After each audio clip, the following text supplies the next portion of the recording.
Le Seigneur soit avec vous. Évangile, bonne nouvelle de Jésus-Christ selon saint Matthieu. En ce temps-là, Jésus disait à ses disciples, « Vous avez appris qu'il a été dit, tu aimeras ton prochain et tu haïras ton ennemi ?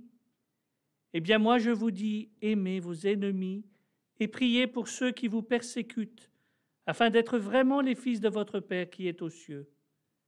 Car il fait lever son soleil sur les méchants et sur les bons, il fait tomber la pluie sur les justes et sur les injustes. En effet, si vous aimez ceux qui vous aiment, quelle récompense méritez-vous?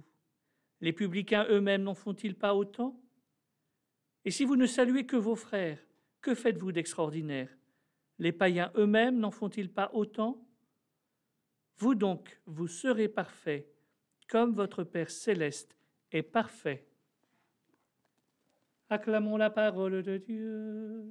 Louange à toi, Seigneur Jésus.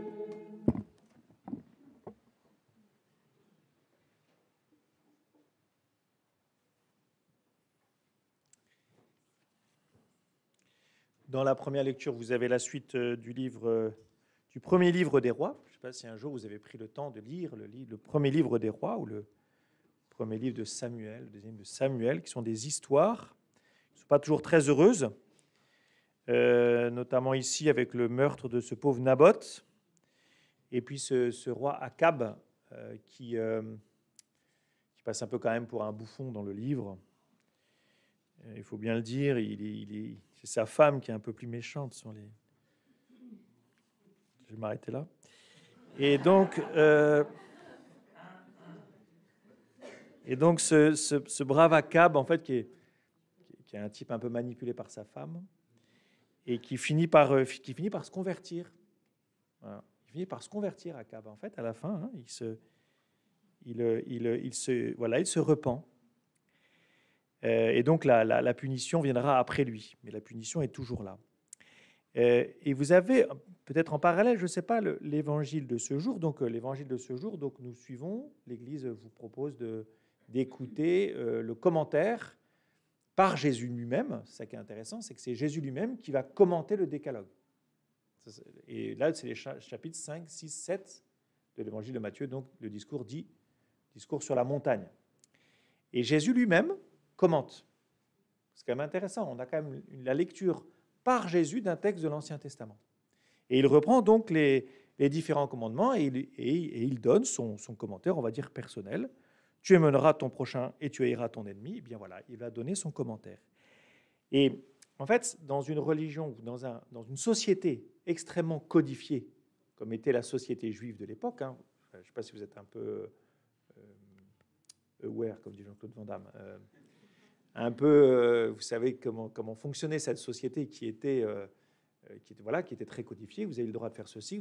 Si vous passiez un pas à droite, vous étiez impur ou pas. Enfin bref, il y avait tout un système de codes. Et au fond, si vous étiez dans les clous, c'est que vous aviez respecté tous les codes, d'accord, toutes les lois, tous les commandements. Il y en avait beaucoup, beaucoup, beaucoup.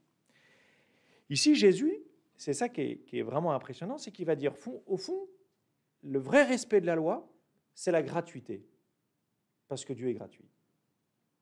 Et ça, c'est juste, en fait, il va faire exploser de l'intérieur la codification. Pourquoi? Parce qu'en fait, il est en train de dire, finalement, on vous a dit, tu aimeras ton prochain, tu haïras ton ennemi. Eh bien, si vous regardez ce que fait Dieu, Dieu fait lever son soleil et fait tomber la pluie sur les méchants et sur les gentils, eh bien, vous faites de même. Et ça, c'est quelque chose qui est absolument, en fait, qui est difficile en réalité. Être gratuit dans nos relations.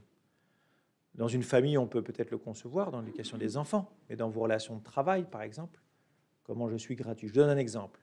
Dans une paroisse, souvent, il y a des bons pauvres, il y a des mauvais pauvres. Parce que les bons pauvres, c'est les gentils pauvres. Ce sont ceux qui ne vous embêtent pas trop. Vous leur donnez une pièce, ils vous disent merci. Ils vous tiennent la porte, ils ne font pas pipi entre les deux portes. Les gentils pauvres, vous arrivez à leur parler. Puis vous avez les méchants pauvres, ils volent, ils font tout ce que vous n'aimeriez pas faire. Et en fait, derrière se pose la question, mais quel va être mon rapport à ces gens qui sont tous dans une situation d'être sans domicile fixe, etc. Eh bien, moi, quand j'entends ce texte, je me dis, est-ce que je suis moi-même dans un rapport de bon et de mauvais? Ou est-ce que je suis juste à la manière de Dieu, c'est-à-dire pas juste en rendant le mal pour le mal, enfin en punissant, mais en étant véritablement bon pour les méchants et pour les gentils. Voilà. Et ça, c'est intéressant. Enfin voilà, dans nos rapports humains, voilà, souvent on peut être gentil avec des gens qui sont gentils avec nous et plus méchants avec des gens qui sont plus méchants avec nous. Eh bien, le Seigneur vous appelle, y compris encore une fois dans vos relations professionnelles, eh bien, être gratuit comme il l'est lui.